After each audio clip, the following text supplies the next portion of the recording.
Abanyamakuru birukanwe muri RBA haza Axel Rugangura na Reagan Rugaju.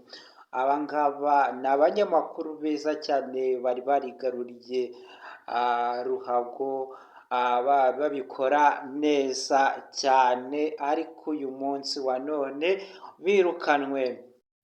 Ikaze ndi umugaragu w'ibyegeranyo n'amakuru Pero TV Happy, ngiye kubagezaho amakuru akurikira.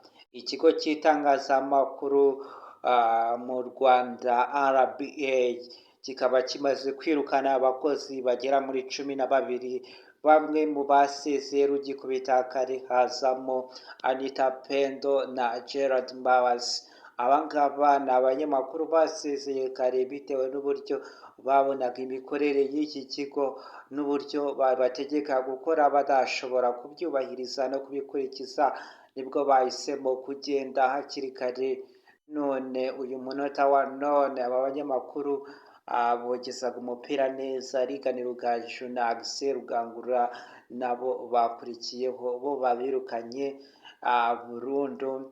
Ariko uyu munsi wa none bakaba bazanye abandi banyamakuru bashya. Ese kubera iki babirukanye?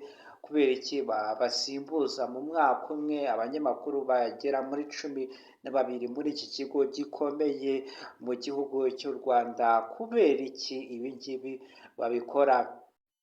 Nk'uko itangazo ryasohotse ry'umuyobozi ushinzwe iki kigo gikuru mu Rwanda, bavuze ko bari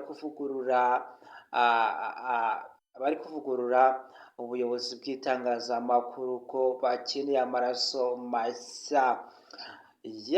Uramenye rero, niba ugeze hano kuri uyu muyoboro bwa mbere, n'ugenda utavuze utaba nka cya kinyoni bita igishwi, kora partage sabune cyangwa subscribe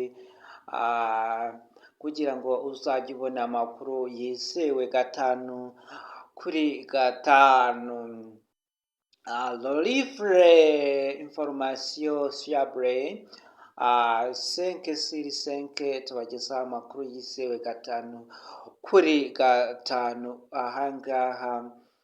Aba banyamakuru rero bikaba byabatunguye rero mu gihe batari barakoze plan B kugira ngo bakwirukane byihuse ku kazi utabiteganyaga, utari wabona n'akandi kazi rero utarizigamye. Izi ni struggle cyane abantu benshi cyane bakora akazi ka leta bahura nazo bataziteganyije. Mu gihe wasesaguye, iki ni ikibazo gikomeye cyane. Abantu benshi bagiye bagaruka ku mbuga nkoranyambaga bagira bati byaba byiza dukomeje tugakora imirimo, tukihangira imirimo. Naho ibi ngibi kuba warakoreye ikigo gikomeye nk'iki kikakwirukana bitunguranye,